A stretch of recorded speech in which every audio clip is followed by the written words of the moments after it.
seen a few sessions or you might just be hopping on, but I am happy to welcome Mariano, the CEO and co-founder of Mural, as well as Ashley Welch, co-founder of Somersault Innovation. They are joining us today, and thank you very much, to discuss how top sales teams use design thinking. Again, thank you for joining us, and I'm going to pass it over to you, Mariano. Thank you very much, and good morning, evening, afternoon, night to everybody out there across the world. Thanks for joining us today. I'm pretty sure that it's going to be a fun session that you get to actually learn something, but also take something home and start practicing right away, because we all want, in a way, to win more customers, more relationships that last forever. So my name is Mariano Suarez-Battan. I'm the CEO and co-founder of Mural. And Mural is a software and a services company that has a digital workplace that allows people, teams all over the world to collaborate visually to solve important problems. And generally, design thinking and agile methodologies were best used or more used by design teams, product teams, engineers. But in the last few years, we've been seeing more and more sales teams, pre-sales teams, embracing these methodologies and taking advantage. So that's why I invited Ashley today. She'll tell us more about her in a second.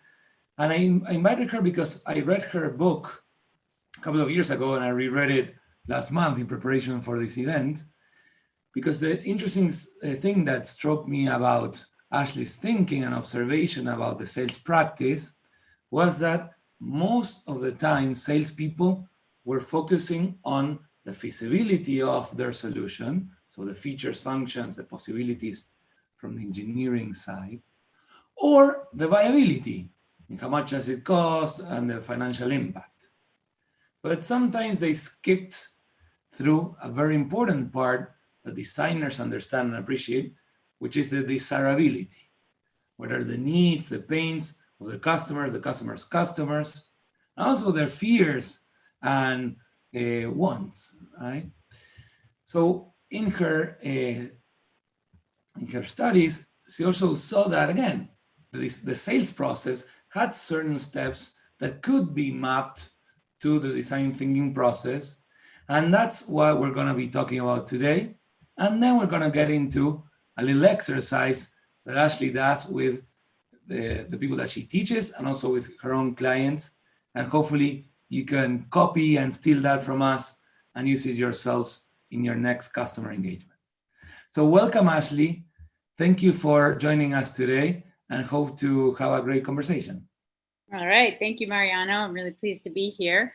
And as Mariano said, this is going to be very practical. So we are going to give you a tool at the end of this to use.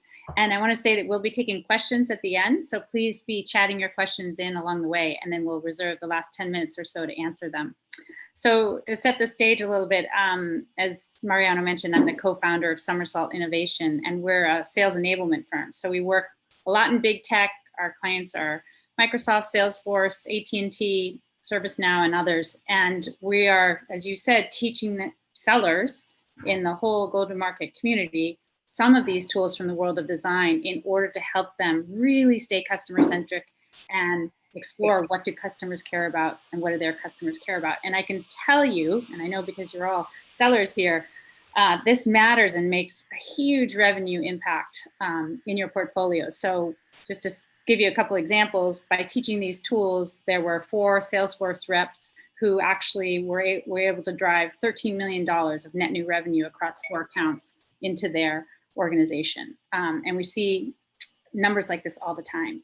So what we've done is taken this model, discovery, insight, and acceleration, which maps to your deal cycle, and looked at what are the strategy, tools, and mindsets within each of these areas that sellers can use to be more effective and to really stay in this space of customer centricity.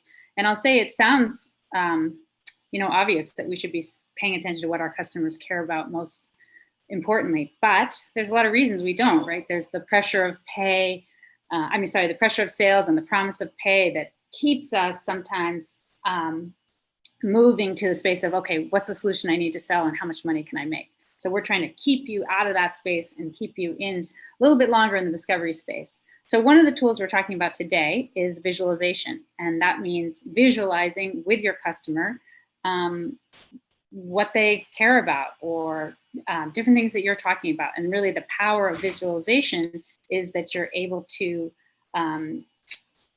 gather more information, you move into a more co-creative stance, you're able to collaborate more effectively. So we want to show you what this is all about. But first I want to tell you a story. So we were working with a big tech research firm, and Lori was one of their top account executives, and she was going through our sell by design process. And during that process, we taught them whiteboarding and how to use a whiteboard. This is pre-COVID, so we were still in the room with our customers. So she had a meeting with an executive at an insurance firm, and she literally said, you know what, I just learned this new tool of whiteboarding. I'd love to try it out with you. She said, may I use this whiteboard? She got up, she started to draw. She was in the discovery phase. So she started to draw out the different lines of business and started to ask about, what are the connection points here? And even invited her customer up and said, hey, can you, help me really understand the landscape here? Customer got up. The customer got so excited that she said, well, you know what, hold on a second. I want to bring in my colleague who's a VP here to see this and also lend her her knowledge to what we're creating here. And so through this process, Lori got so much information, and she got a connection to another person, another executive in the organization. So that's just one example of the power of doing whiteboarding. So our invitation to you is to find a way to create a collaborative workspace for you and your customer. And this, in the old days, this could be just a napkin, right? This could be the back of an envelope. But there's so many other ways right now to do this in our digital environment. And, we have gone digital because we've had to. We've sort of had this accelerated experience via COVID. But in many ways, it's a good thing, because we should have been doing this all along, is finding ways to collaborate with our customers online. And there are actually many benefits we'll talk about of doing this online. So even though it feels hard, it's actually not that hard. And just if you just find some ways to start to create with your customer online, it really changes the game. And it creates more, it distinguishes you as a seller. So we are gonna go into an example right now, and we're gonna role play this, Mariano and I. And so I'm gonna play the seller, and Mariano's gonna play my customer. We're actually gonna demo this for you. We're demoing this on Mural, which is a digital whiteboard, but you could find a way to do this on whatever you have access to. So let's jump into the canvas. And I'll just to tell you that this is, let's just say this is a canvas around discovering what Mariano cares about in his business. And because we only have a few minutes with you now, we're gonna truncate this conversation, and we're gonna mostly focus on business priorities. So are you ready, Mariano? Yes. All right. So thank you for having this conversation with me. I'm excited to talk about sort of your expansion into Asia Pacific. And I've done this research already on your company. I've talked to a few people, and I understand these are some of the key stakeholders. So today, what I'd really like to spend time on is talking about your key business priorities, and then with you rank these priorities so I can understand what's really important to you.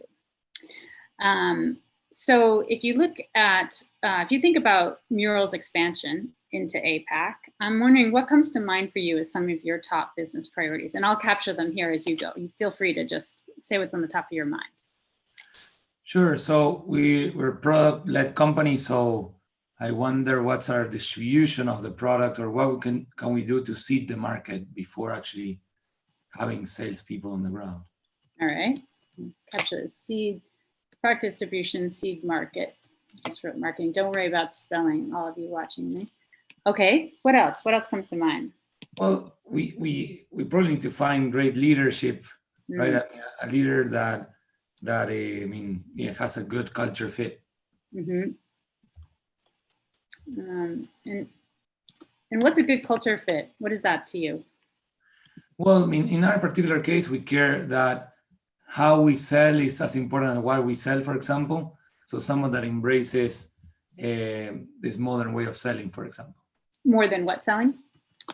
Modern way of Oh, selling. a modern way of selling. Okay.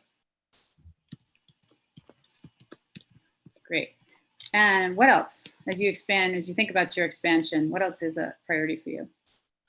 Well, we need to make sure that we have enough funding for them to be successful, right? So financial plan. Always important.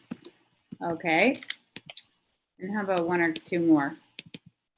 Well, definitely, I mean, culture, but also, yeah, how are we gonna be communicating with them given the time zone situation? Okay. So like communication pathway, given time zone. Great. Anything else come to mind? Not right now. Okay. So if you look at this bullseye to your right, the middle is meant to be your most high priority of these. Like, so I want to place these based on what's most important to you, and then the outer rings are getting out to what's a little less important to you. So what would you put in the middle of this bullseye? What's most important to you? Well, most important is finding the great leadership, right? But the thing that I wonder is, yeah, product distribution is necessary, needs to come before. So they're both in a way. Both in the middle a little bit. Yeah. And of course, funding, financial plan comes second. And I say that on the communication pathway, we should be able to adapt. So that's, yeah. Where would you put that? Communication. I mean, it's important, of course, but I think it's not as critical. So I'm going to put it out a little bit. yeah. And okay, as you look at this, is there anything missing? Yeah.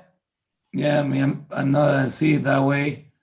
Probably partners, right? Like we do a lot of things with consultants like you, and I'm not having this in my radar here. So Partners. yeah, I mean, partners to go to market together might be smarter to do direct. And where would you put that in relationship to these? I guess it's somewhere where you just put it there. I think that I'd right to go direct, but it's something new that I had not thought of before. All right, great. All right, I'm going to stop action with you. Thank you, Mariano. And so we'll come out of our role play. You get a sense of this. If this was real, we would have gone much further into this. I probably would have pulled out some more priorities, and then I would have dug in and started to talk about, so why did he place these here? Why is this important to him? And it's amazing how much information you're actually able to get in this way. But I want to just ask you, Mariano, like, what was your experience of that, doing it in this way? If you were my customer, how did that feel to you? Well, first of all, it's a moment for thinking and putting it out there, right? So instead of like having it inside my head, and the fact that I did not consider right away partners, for example, something that it's a reaction to visual thinking and seeing the thing. In your case, I guess that you got out of me what you can play with in order to sell me something later, because you now know what maybe you didn't talk about what I fear, right? I'm concerned about this cultural situation, so you probably would have poked a little more there, right? Yeah, and we might have gone into impact of what, like, if you solve these, what do you get? And if you don't solve these, what comes up for you? And I want to say, like, this idea that you added partners, for example, happens all the time. I was talking to someone in pre-sales at SAP, and they were saying it's amazing what happens when you create a whiteboard like this and you create white space, literally white space, and you invite your customer into it to complete, that how much information they give, and the sort of feeling compelled to fill that white space with information. And of course, you have to do that with authentic curiosity and strong empathy, but there is sort of this impact of causing more information to show up by using this kind of method. The other things that you can see on the screen in terms of benefits of using something like this is, one, sort of this idea of dialogue. Dialogue actually means two people or more coming together and creating an understanding that's greater than either of us knew from the beginning. And so that's what starts to happen with a method like this. You get greater commitment because you have your customers' sort of fingerprints on this. There's something called the picture superiority effect, which means as human beings, we actually remember visuals more than we remember the spoken word. So with something like this, we're creating a visualization of what we care about. And because of doing all this, it accelerates the deal cycle, where we're more likely to win faster deals by doing things like this. So there are so many reasons to create an opportunity to collaborate online with your customers. And so we want to invite you to try this out. We're going to offer you a link to this canvas or canvas like this, so that you can start trying this out with your customers. And if you don't have access to something like this, even if you can use a Google Doc and invite them in to contribute to it. At a minimum, if you can put even a Word document on your screen, let's say you're using Zoom and you're recording what they say, and then they have an opportunity to correct you because they can see their words on the page. There's so many ways to practice this and try this out with your customers. Yes, and there are many other techniques that Ashley has put out there. There's, of course, in customer journey maps that you can do together with your customers. That are super important because it aligns also. And a customer journey map is an alignment diagram, and stakeholder maps also to understand who's who. And all these techniques are trickling from design into sales. And I encourage you guys to try this out.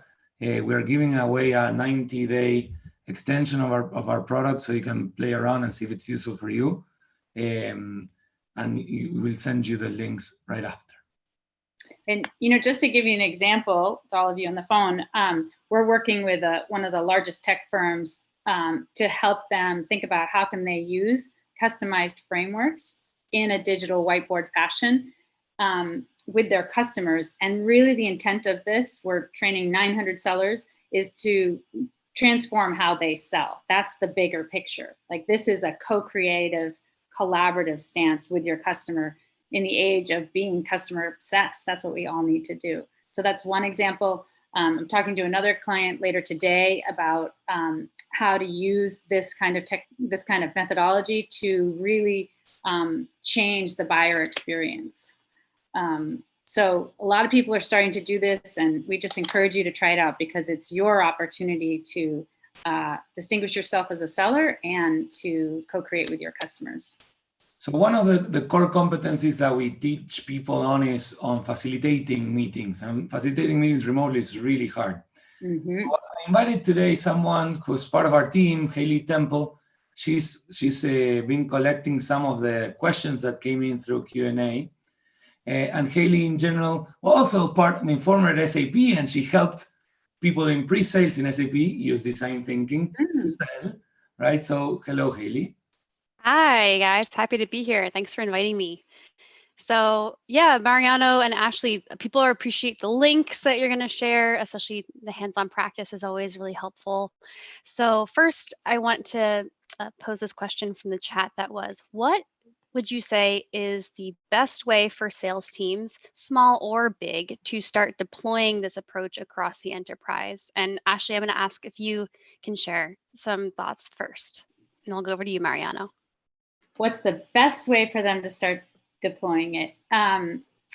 Well, I think, what I like, sort of our invitation, you'll see this at the end, is just to try something. So I think partly sometimes the barrier to this is people are nervous, like I won't be able to do it right, and I won't do it right in front of my customer, or it's going to slow down my deal cycle, or I'm not very creative because I can't draw.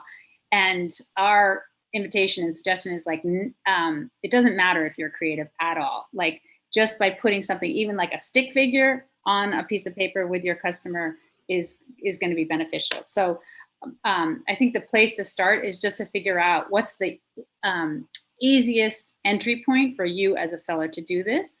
And then I think it's talking to your enablement function, and depending on how large your organization is, there are, this may already be happening. I talk to a lot of sellers sometimes, and they don't even know that they actually have access to something like Mural or other whiteboards. And then they figure out that they actually do. I just talked to someone yesterday, actually, at VMware about this. And so figure out whether you actually have a digital whiteboard that you can use internally, and then start playing. So my recommendation is always to start small, as Ashley was saying, but in particular, getting super practical. Mm-hmm. Right? So if it's again, as I said, customer journey map or experience map of how the current situation is for your client, and poking around that to see where the pain points are. I think that's a great methodology. The other methodology that I think it's great is also, as I said, stakeholder mapping, to understand who are the parties and how are they connected to each other around decision making. So it's methods first. Mm-hmm. Now, around scaling, that comes later. The nice thing about going digital is that we're starting to see people realizing that this can be templatized. And once they're templatized, it can be copied and pasted. Mm-hmm. We're seeing a lot of folks that are more of the early adopter side prepare their methods, iterate a little bit, and then share out with the rest of their organizations. Mm-hmm. Right? So there's knowledge transfer at a higher velocity because of the pandemic situation. Mm-hmm. And a lot of sales guys have not been comfortable with this. I mean, of course, we all prefer to be in person, and the remote work component for them was relevant because they're flying around, but they were always close to customers. Now they don't have that luxury, at least in the US, for a while, right? So we are seeing that that's the cohort of people that are trying to adapt the fastest because they didn't have to before. Mm-hmm. So I think that embracing the fact that this is here to stay, trying small, templatizing are all best practice to later scale. Mm-hmm. Just to say also, I think you can start also with just a blank canvas. I just did this the other day. I was talking to a champion of mine or ours in a system, and he knew I was playing with the whiteboard, and he said, let's do, let's try create a power map. So I said, great. So it was just about who were all the different people in the organization, how were they connected? And I just started with something blank, just like this. I started putting up stickies, and then he added to them, and we created our own map. So you can, again, start small where you're most comfortable and then grow from there. There are so many great templates out there to use as well. Wonderful. Thank you, guys. So, of course, we're talking about this shift that's happened from when we used to be in a room and now we are all virtual. And I'll ask Mariano for you to start, what have you seen as some of the benefits to being a completely virtual and doing these types of discovery sessions with customers? Well, the discovery sessions are necessary regardless of remote or not, right? So the fact that sales guys are embracing design to sell better, finding the right customer needs and mapping their solution to those needs, that's, for what's worth, super important. Now, as I said, what people are starting to do is realize that it is okay to do this remotely. The first reaction, and another story from a group in the CIO organization, but does internal workshops, but it's similar reactions, is like, before the pandemic, they said, there's no way we can do, again, high stakes workshops remotely. It's not how it's done. Of course, the forcing function of the pandemic is making us all realize and adapt that there's new ways of working and that they are okay. So they said, thank you for helping us survive. But as I said before, the nice thing that they say, you know what? we just realized that before going digital, we were able to do 1 workshop per week. Now we can do 7, right? Because they don't need to travel, because they don't need all of the prep time before the meeting, because they have the templates, right? And they're saying, even post-pandemic, even in person, we're not seeing the digital go away because of these benefits, because of the flexibility, because you don't need to be in person for every single cycle. And of course, discovery also takes time, right? You cannot aspire to have everything in the first session. So the possibility to keep iterating keep leveling up. And even in a way, you know what? The possibility to pass it along to customer success afterwards, right? It's also like a living document that persists. So that's what we're seeing, that people are unlearning how to do the old way and relearning. But it's also true that it's two learning cycles at the same time, right? These methodologies and doing remotely, and it's not easy. One of the important thing that I've noticed is I think it democratizes access in some ways, or it democratizes ability to give information. Because when you invite people into a Canvas, they can just share their ideas on a sticky like this. They don't have to raise their hand. So the power dynamics are lessened a bit. And I think you get more information from more people this way if you were in a group setting than you might if you just had a whiteboard in front of the room. Yeah, and then there's other benefits around.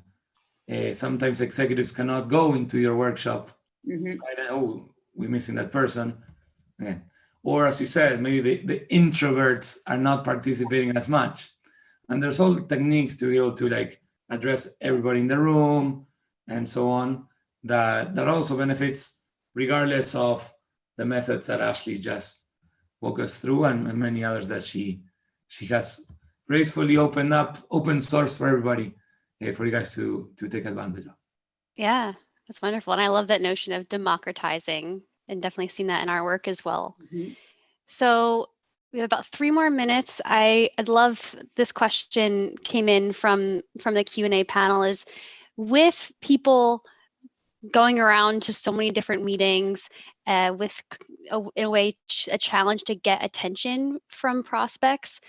And do you have any advice, or if you found any success in getting people, your prospects, to focus and sit down with you for a discovery session? What's your advice there? Or what have you seen work well? Ashley, I'll ask you to start. Yeah, well, I think it starts before you even get the meeting. And, we started this conversation saying that doing great discovery and really figuring out what your customer and their customers cares about is the name of the game.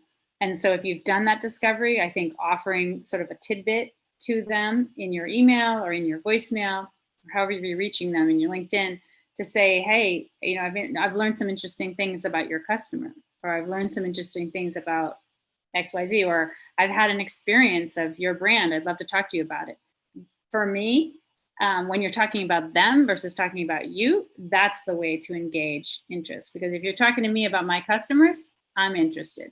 So that's where I would start. And then once you've connected with them, using a Canvas like this to start to share your information and gain theirs would be the next move. I would second that, right? I talked in the beginning about the Venn diagram, viability, feasibility. It's about desirability first. Yeah. Right, and understanding what are the pain points, the priorities, and also helping the customer understand how to see the pain point and give impact to that pain point. A lot of customers say, or might say, or excuses, there's no budget for this. Well, there's always budget, right? It's about allocation of that budget. But if you don't spend the time understanding the pain points and helping them understand their pain points and how to measure that impact, it's really hard for them to prioritize that versus the most urgent thing that is more evident to them. I was just listening to Mary Shea this morning, who's a analyst at Forrester, and she was talking about this world of customer obsession. And she said it's incumbent on us as sellers now to offer our buyers something they don't know. And offering them something they don't know is getting harder and harder because there's so much information online.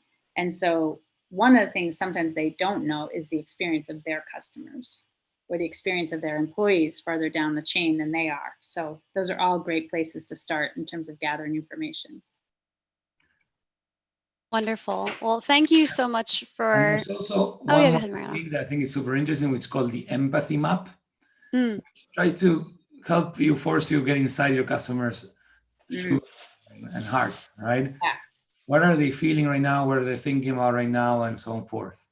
One thing that I always tell our own sales guys is, we are all the time thinking about the ROI of Mural, right? But the customer is not, they wake up in the morning and say, oh, what's the ROI of doing these things remotely? It's no, right? So the reality is that you need to educate them, and as salespeople, you are probably one of the experts in pattern finding and seeing what other people like them are doing to solve similar problems, right? So that's the other thing, but doing it from the perspective of them and empathizing highly. All right. Awesome. Thank you, everybody. Thank you. Yeah. Thank you guys so much for sharing this really human-centric, empathic experience to selling, and especially doing it in an online space. Really appreciate you sharing today. And those of you who are new to working this way, try it out, start simple, and enjoy every minute of it. And if you decide to go with Mural, you can also raise your hand and get this 90-day free trial extension. And there's also the possibility to participate in other events that Haley and team runs to give remote facilitation confidence. Thank you. Yeah. We are going to run off to the next session, and we will check back soon. Have a good one.